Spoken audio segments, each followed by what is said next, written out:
Kalena dhammat sawanang etammang kalamutamang. Akhirnya kita sampai pada video keempat atau video terakhir dari pembacaan buku Sebatang Pohon di Tengah Hutan, Meditasi dalam Segala Objek Kehidupan, Ajahn Chah. Judul aslinya adalah A Tree in a Forest, A Collection of Ajahn Chah's Similes.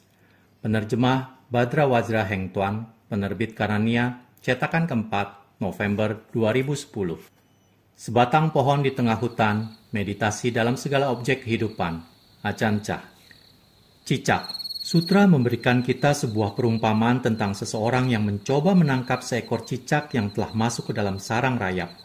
Sarang itu terdiri atas 6 lubang. Sekarang, setelah cicak itu masuk ke dalamnya, bagaimana lagi orang itu bisa menangkapnya? Dia harus menutupi 5 lubang yang ada dan membiarkan sebuah lubang terbuka. Selanjutnya, dia harus menunggu dan mengawasi lubang itu. Ketika cicak itu keluar, dia barulah bisa mendapatkannya. Mengawasi pikiran juga demikian. Dengan menutup mata, telinga, hidung, lidah, dan tubuh, seseorang hanya membuka pikirannya. Menutup maksudnya mengekang 5 indera, hanya mengawasi pikiran. Meditasi juga sama dengan proses menangkap cicak ini. Kehilangan sesuatu. Jika Anda memahami bahwa kebaikan dan keburukan, kebenaran dan kesalahan, semuanya ada di dalam diri Anda tidak perlu lagi mencarinya kemana-mana. Anda cukup memperhatikan di mana mereka muncul. Jika tidak, ibarat kehilangan sesuatu benda di suatu tempat dan mencarinya di tempat lain. Jika Anda kehilangan benda di sini, Anda harus mencarinya di sini pula. Walaupun Anda tidak menemukannya pada pertama kali, tetaplah mencari di tempat Anda menjatuhkannya. Akan tetapi biasanya, jika Anda kehilangan di sini, Anda akan mencarinya di sana.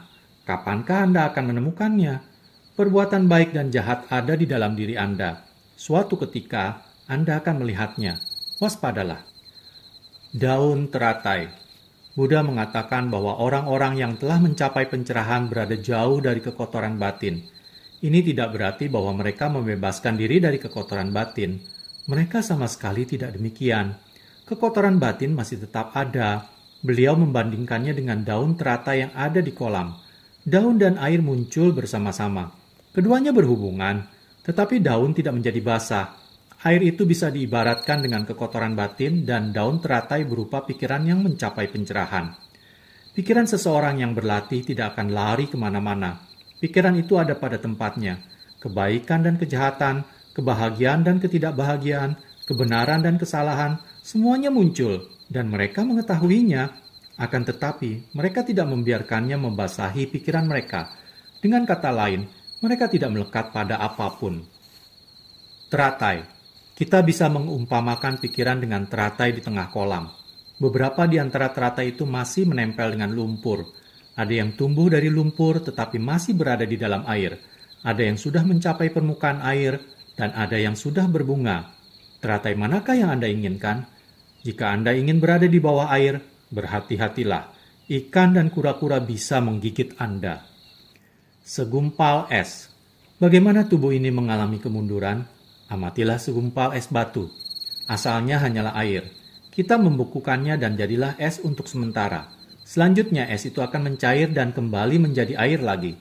Kita bisa melihat es yang mengalami kemerosotan sebagaimana tubuh ini. Kita semua, tanpa pengecualian, adalah setumpuk pengotor-pengotor. Pada saat lahir, kita membawa serta semua sifat pengotor bawaan ini. Kita tidak bisa menghindarinya. Sewaktu lahir, kita membawa umur tua, penyakit, dan kematian. Sekarang ini, gumpalan itu mengeras bagaikan es. Akan tetapi, perhatikanlah tubuh dengan seksama. Tubuh mengalami proses penuaan setiap hari. Tubuh mengalami kemerosotan bagaikan segumpal es, mengikuti jalur alami. Selanjutnya, bagaikan gumpalan es, tubuh akan melebur dan juga menghilang. Mangga. Kita membicarakan kebijaksanaan dan pemusatan pikiran sebagai hal yang berbeda. Tetapi sebenarnya adalah sama dan menyatu. Keduanya muncul dari tempat yang sama, tetapi mengambil arah yang berlainan. Bagaikan sebuah mangga. Buah mangga asalnya kecil dan hijau. Kemudian buah itu tumbuh membesar dan membesar lagi hingga matang. Mangga kecil, yang besar, dan yang matang adalah buah mangga yang sama, bukan yang lain. Hanya saja kondisinya berubah. Dalam latihan Dharma, Suatu kondisi disebut pemusatan pikiran, dan yang lain disebut kebijaksanaan. Tetapi sebenarnya samadhi dan panya adalah sama saja, bagaikan buah mangga itu. Gadis pasar. Jangan kecewa jika Anda tidak segera mendapatkan hasil dari latihan Anda. Yang penting hanyalah meneruskan latihan Anda dengan keteguhan dan ketetapan hati. Jangan menyerah begitu cepat. Bagaikan gadis di pasar yang ingin menawarkan barang dagangannya. Dia terus-menerus meneriakkan, "Kue kelapa, kue ketan, dapatkan kue kelapa dan kue ketan di sini." Dia berhati teguh untuk menjualnya dan tidak akan menyerah sebelum berhasil melakukannya. Daging. Yang diinginkan manusia dewasa ini ialah uang. Mereka berpikir bahwa dengan memilikinya segala sesuatu akan berjalan lancar. Oleh sebab itu, mereka menghabiskan waktu untuk mencari uang. Mereka tidak melakukan kebajikan. Ini sama saja dengan ingin daging, tetapi tidak ingin garam untuk mengawetkannya. Anda hanya akan membiarkan daging membusuk. Mereka yang menginginkan uang tidak cukup hanya tahu cara mencarinya, tetapi juga cara menjaganya. Jika Anda ingin daging, Anda tidak bisa hanya membelinya dan kemudian membiarkannya di rumah Anda. Daging itu akan membusuk. Kebajikan muncul dari suatu sebab. Apabila kita melakukan perbuatan baik, kebajikan muncul di dalam pikiran. Jika kita memahami penyebab itu, kita bisa menciptakan penyebab tersebut dan hasilnya akan menyusul. Akan tetapi, orang-orang seringkali tidak menciptakan penyebab yang tepat. Mereka begitu menginginkan kebajikan, tetapi mereka belum mengusahakannya supaya muncul. Pola pemikiran ini salah, dan hasil dari pemikiran yang salah akan berupa hasil yang rusak, hanya kekacauan dan kebingungan. Daging yang menempel di sela-sela gigi Anda. Memang sulit untuk melepaskan kenikmatan indrawi. Perhatikanlah bahwa kenikmatan indrawi seperti daging yang Anda makan dan kemudian menempel di sela-sela gigi. Setelah Anda mengeluarkannya, Anda merasa lega sejenak. Mungkin Anda berpikir bahwa Anda tidak akan memakannya lagi. Akan tetapi, pada saat Anda melihatnya lagi, Anda tetap tidak bisa menahan diri. Anda memakan sedikit, dan daging itu kembali menempel di gigi Anda. Setelah mengeluarkannya, Anda merasa lega lagi. Kemudian Anda meneruskan makan. Beginilah adanya. Kenikmatan indrawi adalah seperti ini. Pada saat daging menempel di sela-sela gigi Anda merasa tidak nyaman. Anda mengambil sepotong tusuk gigi dan mengangkatnya keluar. Kemudian merasa lega. Kenikmatan indrawi tidaklah berbeda dari hal ini. Lipan. Banyak orang tinggal bersamaan sebagaimana yang kita alami di wihara ini. Mereka akan bisa melakukan latihan dengan baik jika pandangan mereka sejalan. Maksudnya bukanlah bahwa akan muncul ketidakharmonisan jika terlalu banyak yang tinggal di sini. Perhatikanlah seekor lipan. Seekor lipan memiliki banyak kaki, bukan?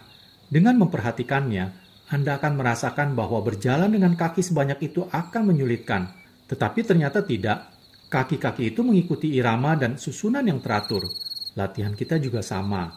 Jika kita berlatih dengan baik, bahkan walaupun kita berjumlah ratusan atau ribuan, tidak peduli betapa banyaknya, kita akan hidup dalam keharmonisan. Lipan dan ayam. Orang-orang barat sangat pintar dan tidak bisa menerima banyak prinsip-prinsip dharma. Suatu kali, saya bertanya kepada seorang terpelajar, apakah mereka pernah melihat lipan? Hewan itu mempunyai banyak kaki, tetapi secepat apakah ia bergerak? Dapatkah ia menandingi gerakan ayam? Tidak.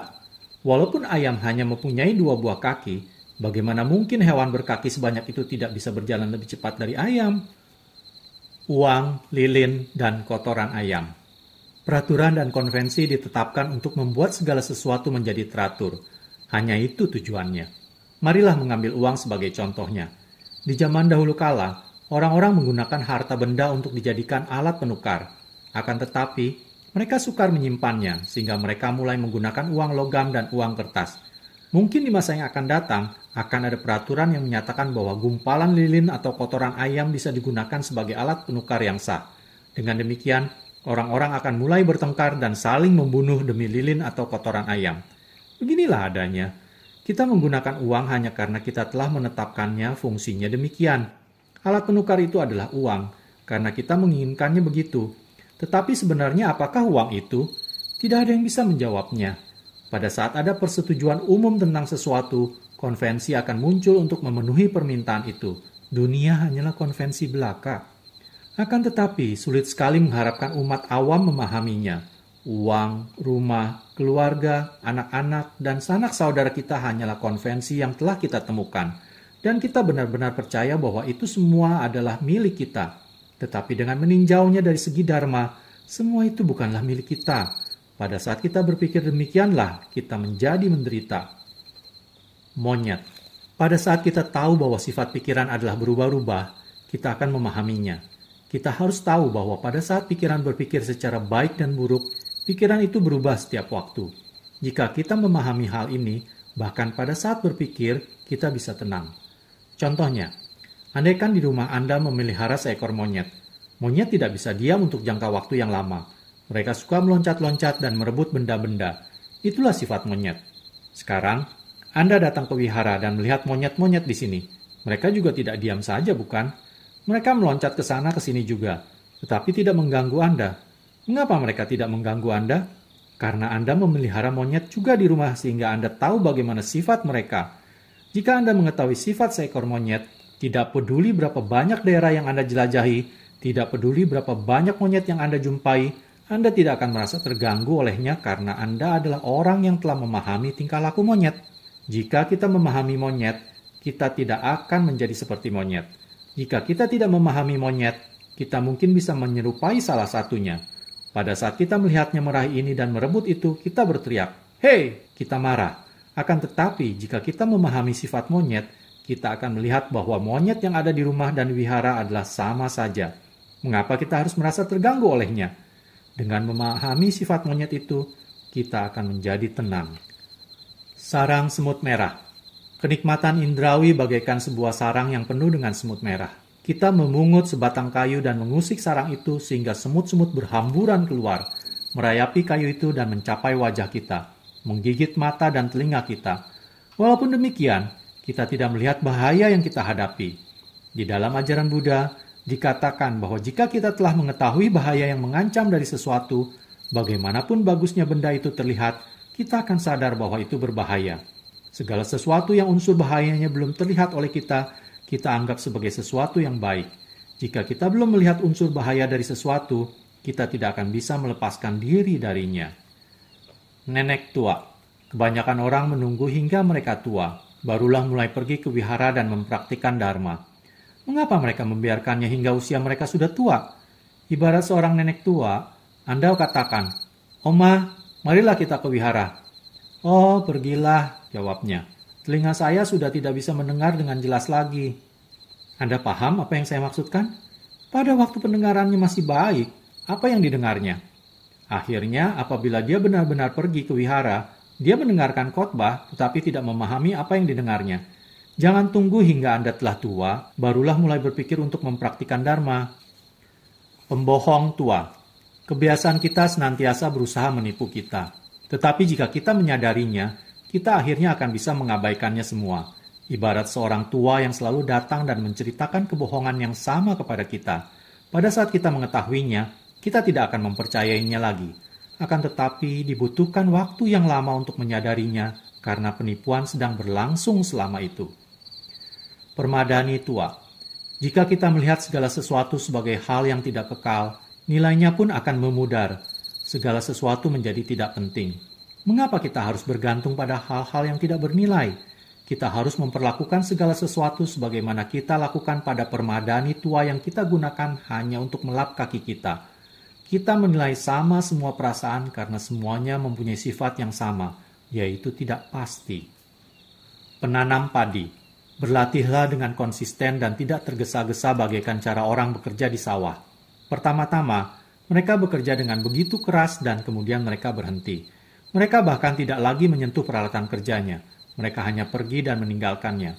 Selanjutnya, setelah tanahnya mengeras, mereka baru ingat kembali pekerjaannya dan bekerja sebentar, hanya untuk meninggalkannya lagi sesudahnya. Dengan melakukan sesuatu cara begini, Anda tidak akan mendapatkan padi yang baik. Latihan kita juga sama. Orang yang berpesta. Manusia menjalani hidup dengan buta, mengabaikan kematian, bagaikan orang-orang yang berpesta sedang menikmati hidangan pesta yang enak-enak. Mereka lupa bahwa setelah itu mereka harus pergi ke toilet, sehingga mereka tidak memusingkan diri untuk mencari di mana ada toilet. Ketika tiba waktunya, mereka akan kebingungan mau kemana dan menjadi kacau balau. Mesin jahit manual.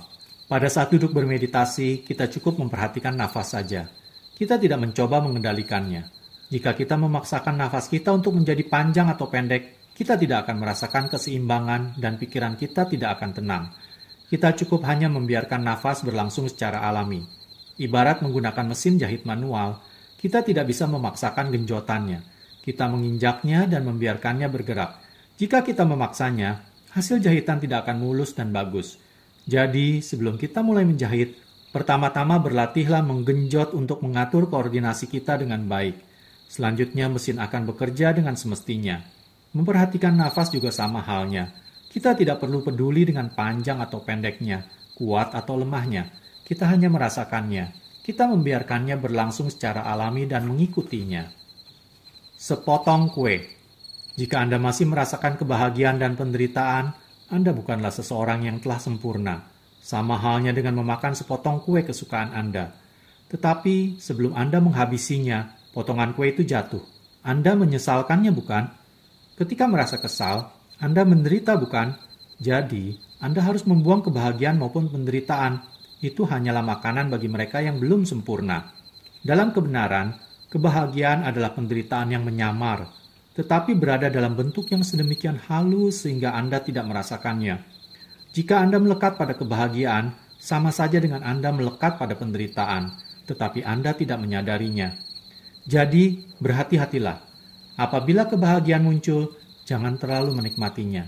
Jangan hanyut terbawa olehnya. Ketika penderitaan muncul, jangan kecewa. Jangan menenggelamkan diri Anda di dalamnya pula. Perhatikanlah bahwa kebahagiaan dan penderitaan mempunyai nilai yang sama saja. Menanam pohon buah-buahan.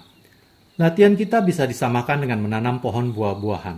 Sebagaimana pohon buah-buahan, kita bisa saja mendapatkan hasil yang cepat dengan mencangkoknya dan kemudian menanam hasil cangkokan.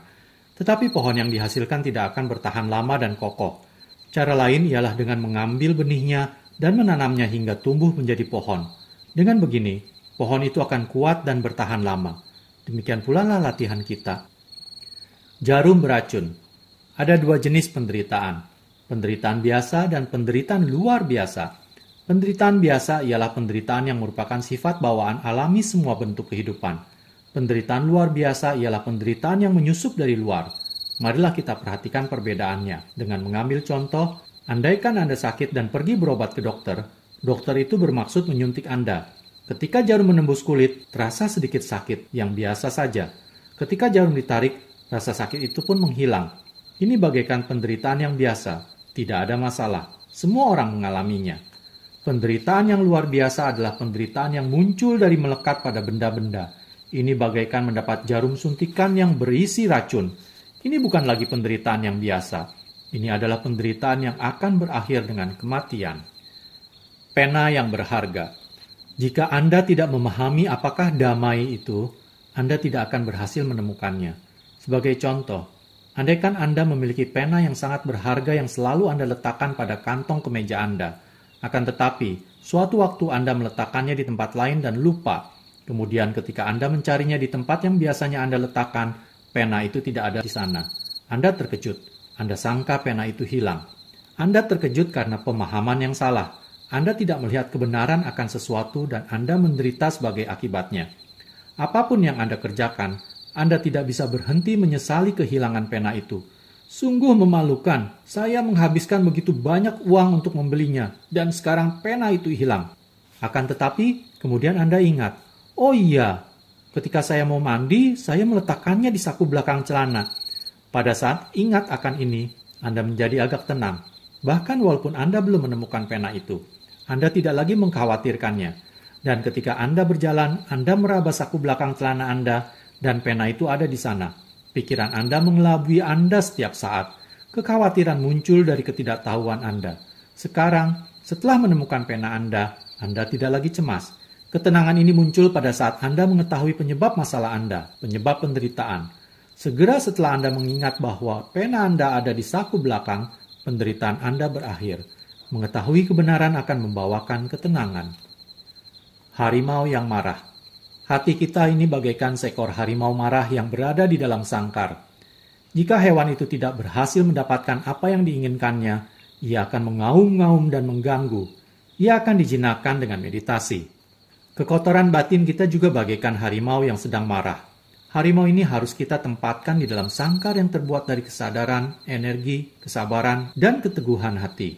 Kita kemudian tidak memberinya makanan sebagaimana biasa diinginkannya, dan hewan itu pun akan perlahan-lahan mati dalam kelaparan. Arang, membara, dan burung. Kehidupan berumah tangga adalah mudah dan juga sekaligus sulit. Mudah untuk memahami apa yang harus dilakukan, tetapi sukar melakukannya. Ibarat Anda sedang menggenggam sepotong arang membara dan datang mengeluhkannya kepada saya. Saya akan memberitahukan Anda untuk melepaskannya, tetapi Anda akan menolak dengan berkata, "Saya menginginkannya menjadi dingin." Baiklah, Anda boleh membuangnya, atau harus belajar untuk sangat-sangat bersabar. Bagaimana saya bisa membuangnya? Anda bertanya. Bagaimana saya bisa melepaskan keluarga saya? Buanglah mereka di dalam hati Anda. Lepaskanlah kemelekatan Anda pada mereka. Tentu saja Anda masih mempunyai tanggung jawab terhadap keluarga. Anda bagaikan seekor burung yang baru saja menetaskan telur. Anda bertanggung jawab untuk mengeramnya dan menjaga mereka setelah telur itu menetas. Janganlah berpikir dalam konsep keluarga saya. Pemikiran seperti ini hanyalah bentuk lain dari penderitaan.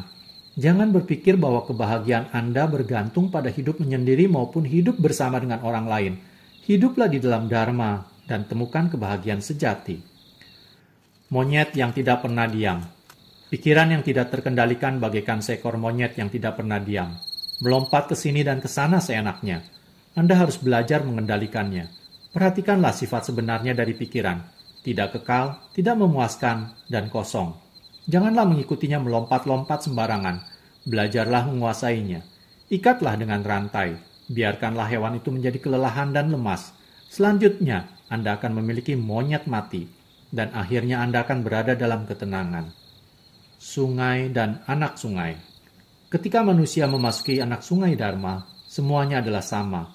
Walaupun mereka bisa berasal dari tempat yang berbeda, mereka berada dalam keharmonisan, mereka bersatu. Bagaikan sungai dan anak sungai yang mengalir menuju laut, begitu memasuki laut, mereka akan memiliki rasa dan warna yang sama. Demikian pula manusia. Tali. Mencoba mengakhiri penderitaan tanpa memahami penyebabnya terlebih dahulu bagaikan menarik seutas tali yang terikat. Anda hanya menarik salah satu ujung. Ujung yang lain masih terikat pada suatu tempat sehingga tidak akan bisa terlepas. Bagaimana cara untuk bisa menariknya? Tali tidak akan bisa ditarik karena Anda tidak pernah menyelidiki sumbernya, akarnya. Anda hanya akan putus asa jika menarik salah satu ujungnya. Pada benda apakah tali ini terikat? Tali ini pasti terikat pada suatu benda sehingga tidak bisa terlepas. Carilah benda itu, lepaskan ikatan talinya, dan Anda pun akan merasa bebas. Pasir dan garam. Berbagai masalah muncul karena manusia melekat pada konvensi dan segala sesuatu yang mereka anggap demikian. Jika Anda memperhatikan dengan seksama, dalam makna yang sebenarnya, Anda akan membuktikan bahwa segala sesuatu tidaklah benar-benar muncul. Rumah, keluarga, uang kita adalah konvensi belaka yang telah kita temukan. Dengan bantuan sinar Dharma, kita tahu bahwa itu semua bukanlah milik kita, dan hanya dengan menganggapnya demikian tidaklah bisa membuatnya berubah menjadi sebagaimana yang kita inginkan. Ibarat menggenggam setangan penuh pasir dan sepakat untuk menyebutnya garam. Akankah itu membuatnya menjadi garam? Ya bisa, tetapi dalam nama saja, dan tidak dalam kenyataannya. Anda tetap tidak bisa memasak menggunakan pasir, karena sebutan apapun yang Anda berikan, itu masih saja berupa pasir. Menganggap pasir sebagai garam tidak akan membuatnya menjadi garam. Murid sekolah. Berlatih Dharma adalah seperti seorang anak yang sedang belajar menulis. Pertama kali, ia tidak akan menulis dengan bagus. Tulisannya besar-besar, memanjang, dan garis-garisnya bergelombang. Dia akan menulis seperti seorang anak kecil. Setelah beberapa lama, tulisannya barulah menjadi semakin bagus, sejalan dengan latihannya. Berlatih Dharma adalah seperti ini. Pertama-tama, Anda akan merasa kaku, terkadang tenang, terkadang tidak. Anda tidak tahu sepenuhnya apa yang Anda kerjakan. Ada sebagian orang yang menjadi putus asa. Akan tetapi, janganlah surut. Hiduplah dengan bersemangat, seperti seorang murid sekolah. Begitu dia menanjak besar, dia akan menulis dengan semakin bagus. Dari jelek, tulisannya berubah menjadi bagus. Semua disebabkan latihan yang dilakukan sejak kecil. Saluran air. Memahami ketidakkekalan adalah keran pengaman bagi orang suci. Jika Anda memiliki keran pengaman ini, Anda juga akan berada dalam kedamaian. Sama halnya dengan ketika Anda membangun bendungan, Anda harus membuat saluran air pula. Pada saat air yang ada berlebihan, air itu dapat mengalir ke saluran pembuangan. Ketika air mencapai batas ketinggiannya, Anda membuka keran saluran air pembuangan itu. Anda harus mempunyai keran pengaman seperti ini. Pecahan pada telapak kaki. Buddha mengajarkan kita untuk membebaskan diri dari penderitaan, menggunakan kebijaksanaan. Sebagai contoh, jika Anda mempunyai pecahan pada telapak kaki, ketika sedang berjalan pada daerah berbatu-batu yang menekan pecahan kulit Anda itu, Anda akan merasa sakit. Anda memeriksa telapak kaki Anda. Akan tetapi, tidak menemukan apa-apa, Anda mengangkat bahu, serta melanjutkan perjalanan lagi. Sesewaktu, Anda menginjak batu lagi, dan rasa sakit itu pun muncul kembali. Ini terjadi berkali-kali. Apa yang mengakibatkan rasa sakit itu? Penyebabnya ialah pecahan pada telapak kaki Anda. Ketika rasa sakit itu muncul, Anda mungkin memeriksa telapak kaki Anda, tetapi karena tidak memperhatikan pecahan kulit itu, Anda membiarkannya. Rasa sakit itu muncul lagi terus-menerus hingga keinginan untuk menghilangkan rasa sakit bangkit di dalam diri Anda. Akhirnya, Anda tahu dan berniat mengobati pecahan pada telapak kaki itu, karena mengakibatkan rasa sakit. Usaha kita selama latihan haruslah seperti ini. Di mana ada rasa sakit, di mana ada pertentangan, kita harus menyelidikinya. Kita harus memerangi pusat masalah dan bukan sekedar mengangkat bahu. Obatilah pecahan pada telapak kaki Anda itu. Ketika pikiran Anda macet, Anda harus memperhatikannya. Pada saat Anda menyelidikinya, Anda akan mengetahuinya, memahaminya, dan merasakan bagaimana seharusnya. Kuda yang bandel. Pikiran sama bandelnya dengan seekor kuda dan juga sama sulitnya untuk dilatih. Apa yang akan Anda lakukan jika Anda menghadapi seekor kuda yang bandel? Janganlah memberinya makan untuk sementara. Ia akan kembali mendengarkan Anda. Dan ketika ia mematuhi perintah Anda, berilah makan sedikit. Kita bisa melatih pikiran dengan cara yang sama. Dengan usaha benar, kebijaksanaan akan bangkit. Rumput liar. Anda harus mencari akar dari penyebab segala peristiwa. Ibarat Anda akan berjalan-jalan, tetapi terhalang oleh rumput liar. Oleh sebab itu, Anda mengambil kapak dan memotongnya. Tetapi rumput itu tumbuh kembali, dan Anda terhalang lagi. Jadi Anda memotongnya kembali. Akan tetapi, rumput itu tetap saja tumbuh lagi. Anda sebaiknya membawa traktor dan membajak tanahnya. Akan tetapi, janganlah mencabutnya mati. Sama halnya dengan mengatakan kepada diri Anda, haruskah saya pergi hari ini? Haruskah saya? Mungkin saya akan pergi besok. Kemudian pada keesokan hari, haruskah saya pergi atau lebih baik tidak pergi? Dan Anda terus-menerus berpikir seperti ini dari hari ke hari, hingga Anda meninggal. Dan Anda tidak sempat pergi kemanapun. Anda harus yakin, pergi dan laksanakanlah. Makanan pencuci mulut. Latihan adalah melihat secara langsung pada pikiran. Inilah kebijaksanaan. Apabila Anda telah memeriksa dan memahami pikiran, Anda akan memiliki kebijaksanaan untuk mengetahui keterbatasan pemusatan pikiran atau buku-buku. Jika Anda telah berlatih dan memahami ketidakmelekatan, Anda selanjutnya bisa beralih pada buku-buku. Buku-buku ini bagaikan makanan pencuci mulut. Anda akan bisa belajar untuk mengajar orang lain, atau Anda bisa meneruskan berlatih pencerapan karena sekarang Anda telah memiliki kebijaksanaan untuk mengetahui sikap tidak melekat pada apapun. Mangga yang manis. Dharma ada di dalam pikiran, bukan di hutan.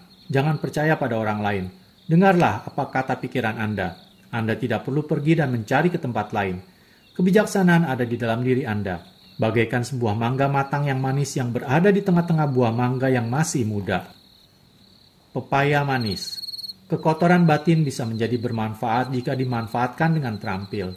Ibarat memindahkan kotoran ayam dan lembu ke tanah tempat pohon pepaya tumbuh. Kotoran adalah sesuatu yang busuk, tetapi ketika pohon menghasilkan buah, pepayanya bisa terasa manis dan enak. Bila mana keraguan-raguan muncul, misalnya, perhatikanlah, selidikilah. Ini akan membantu latihan Anda tumbuh dan menghasilkan buah yang manis. Tape recorder. Jika mendengarkan Dharma membuat hati Anda damai, ini sudah cukup. Anda tidak perlu berusaha untuk mengingat segala sesuatu. Sebagian di antara Anda mungkin tidak mempercayai hal ini, tetapi jika hati Anda tenang dan Anda hanya mendengarkan apa yang dikatakan, biarkanlah itu berlalu saat Anda merenung terus-menerus, maka Anda akan menjadi seperti tape recorder. Begitu Anda memasangnya, segala sesuatu akan muncul. Janganlah takut bahwa tidak akan ada apa-apa. Segera setelah Anda memasang tape recorder, segala sesuatu akan muncul. Pencuri dan petinju. Orang-orang yang mempunyai pemahaman salah berlatih meditasi bagaikan seorang pencuri yang setelah tertangkap akan mencari seorang pengacara untuk membebaskan dirinya dari tuduhan. Begitu dia bebas, dia akan mulai mencuri lagi. Atau seperti seorang petinju yang setelah terluka pergi berobat dan kemudian bertinju kembali, yang akan membuatnya terluka lagi. Siklus ini berlangsung terus tanpa akhir. Tujuan bermeditasi lebih dari sekedar menenangkan diri kita setiap saat, membebaskan diri kita dari kesulitan, melainkan melihat dan mencabut akar penyebab ketidaktenangan kita. Pencuri dan pembunuh. Tubuh dan pikiran Anda bagaikan sekelompok pencuri dan pembunuh. Mereka terus-menerus menarik Anda ke dalam api ketamakan, kebencian, dan khayalan. Mereka menipu Anda dengan kenikmatan indrawi. Mereka memanggil-manggil Anda dengan suara yang mengalun merdu dari luar pintu, berkata, "Hei, bukalah pintu, datanglah ke sini." Dan ketika Anda membukakan pintu, mereka akan menembak Anda. Jala yang rapi. Kenali dan perhatikan hati Anda. Hati Anda murni, tetapi emosi menodainya. Jadi, biarkanlah pikiran Anda bagaikan sebuah jala yang rapat dan rapi, sehingga bisa menjaring emosi dan perasaan yang datang, serta menyelidikinya sebelum Anda bertindak. Pohon. Mempertahankan latihan agama Buddha dapat diumpamakan dengan sebatang pohon. Pohon mempunyai akar, batang, cabang, dan daun. Setiap daun dan cabang, termasuk batangnya, bergantung pada akar dalam hal penyerapan bahan makanan dan untuk selanjutnya menyebarkannya kepada mereka. Sebatang pohon bergantung pada akar untuk mendapatkan bahan makanan. Kita juga sama. Perbuatan dan ucapan kita bagaikan batang, cabang, dan ranting sebuah pohon. Pikiran bagaikan akar yang menyerap bahan makanan dan mengirimnya untuk berlangsungan hidup pohon itu, dan pada gilirannya akan memberikan buah. Apapun kondisi pikiran kita, apakah didasarkan pada pandangan salah atau benar, pikiran akan mengekspresikan pandangan salah atau benar itu keluar melalui tindakan dan ucapan kita. Jadi, mempelajari ajaran agama Buddha melalui penerapan praktis ajaran-ajarannya sangatlah penting. Pohon yang tumbuh ke atas. Apakah ada orang yang memerintahkan pohon untuk tumbuh seperti yang kita lihat? Mereka tidak bisa berbicara maupun berpindah-pindah, tetapi mereka bisa menanggulangi penghalang. Di tempat-tempat yang menghalang atau menyulitkan pertumbuhan mereka akan tumbuh membengkok. Pohon secara alami tidak mengetahui apa-apa. Mereka hanya mengikuti hukum alam. Tetapi mereka cukup tahu untuk tumbuh menghindar dari bahaya, membengkok menuju tempat yang memadai. Orang-orang juga seperti ini. Kita ingin mengatasi penderitaan, dan jika sesuatu yang kita sukai dan yang tidak kita sukai adalah penderitaan, kita seharusnya tidak terlalu mendekatinya, tidak terhalangi olehnya. Jika kita membelok menuju ajaran agama Buddha, penderitaan akan berkurang dan akhirnya akan lenyap sepenuhnya. Kebohongan. Manusia duniawi senantiasa melakukan sesuatu dengan penuh kebohongan. Sebagai contoh, andaikan ada seseorang yang Anda tidak jumpai untuk jangka waktu yang lama, dan pada sewaktu-waktu Anda bertemu dengannya di dalam kereta. "Oh, sungguh gembira bisa berjumpa lagi dengan Anda. Saya baru saja berpikir mau mencari Anda." Sebenarnya, tidak demikian kenyataannya. Anda bahkan sama sekali tidak pernah memikirkannya, tetapi Anda hanya mengatakannya untuk menciptakan suasana gembira. Jadi lahirlah kebohongan. Ya, kebohongan itu berdiri di atas ketidakpedulian. Ini adalah bentuk lain dari pembohongan, dan orang-orang cenderung bersikap demikian. Ini juga merupakan suatu kekotoran batin yang harus kita usahakan untuk dibuang. Tanaman anggur. Seorang anak yang sedang tumbuh bagaikan tanaman anggur. Sebuah pohon anggur akan tumbuh dan melekatkan dirinya pada pohon yang terdekat. Tanaman ini tidak mempunyai bentuknya sendiri. Dari pohon itulah, tanaman ini akan mengambil bentuk dan arah pertumbuhannya. Jika pohon itu tumbuh tegak ke atas, anggur-anggur itu juga akan tumbuh meninggi ke atas.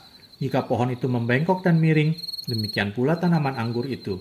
Memahami bahwa ajaran Anda pada seorang anak sebenarnya bersumber lebih banyak dari cara Anda mengajar dan apa yang dilihat anak itu dibandingkan dengan apa yang Anda katakan.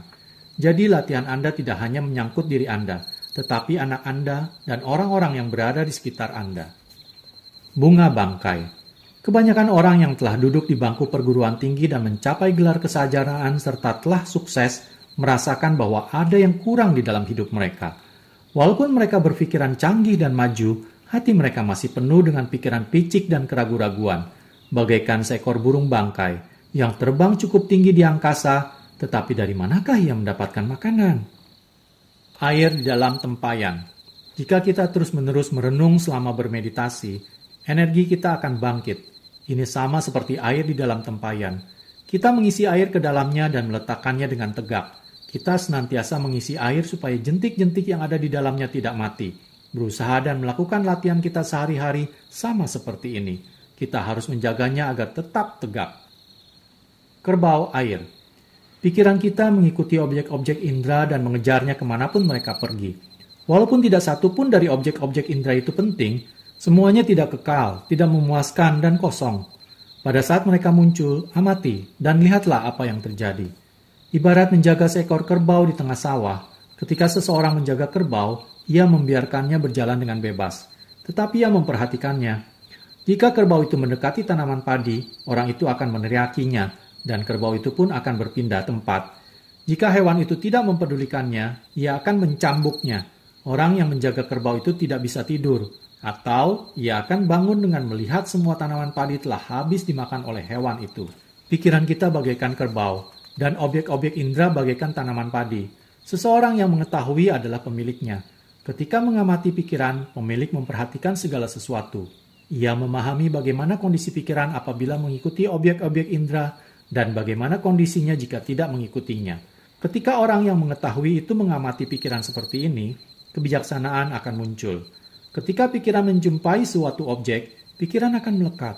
Sama seperti kerbau itu akan menggigit tanaman padi pada saat melihatnya. Jadi, kemanapun pikiran pergi, Anda harus memperhatikannya. Ketika mendekati tanaman padi, teriaklah. Jika ia mengabaikannya, cambuklah ia. Sumur dan kebun buah.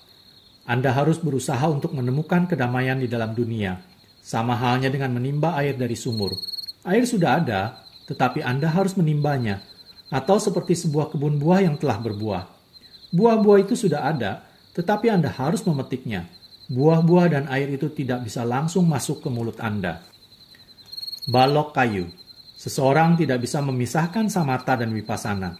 Samatha adalah ketenangan, vipassana adalah perenungan. Untuk bisa merenung, seseorang harus tenang.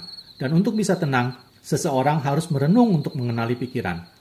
Keinginan untuk memisahkan keduanya bagaikan memungut sebuah balok kayu dengan menginginkan hanya salah satu ujungnya yang terangkat. Kedua ujung balok itu harus terbawa bersama-sama. Anda tidak bisa memisahkannya. Di dalam latihan, kita tidak perlu membicarakan samatha atau vipassana. Sebut saja latihan dharma. Itu sudah cukup. Jalan yang salah. Jika Anda tidak memahami kebenaran tentang penderitaan dan bagaimana membebaskan diri darinya, semua usaha yang Anda lakukan akan salah. Ucapan dan tindakan salah, dan latihan pemusatan pikiran yang salah. Ibarat ingin berkelana ke sebuah desa, Anda melakukan kesalahan dan salah arah, tetapi merasa asik dengan jalan itu, serta meneruskan perjalanan Anda ke arah yang salah itu. Tidak peduli betapa asik dan menyenangkannya jalan yang Anda tempuh, jalan itu tidak akan mengantarkan Anda ke tujuan yang Anda harapkan. Bahkan dengan sedikit kebijakan intuitif, kita akan bisa melihat dengan jelas jalan-jalan duniawi. Kita akan memahami bahwa segala sesuatu di dunia ini adalah guru. Pohon dan buah anggur misalnya, dapat mengungkapkan sifat kenyataan kepada kita. Dengan kebijaksanaan, tidak perlu menanyai siapapun dan tidak perlu menghafal. Kita cukup belajar dari alam untuk bisa mencapai pencerahan. Kalena dhamma savanang etammang kalamutamang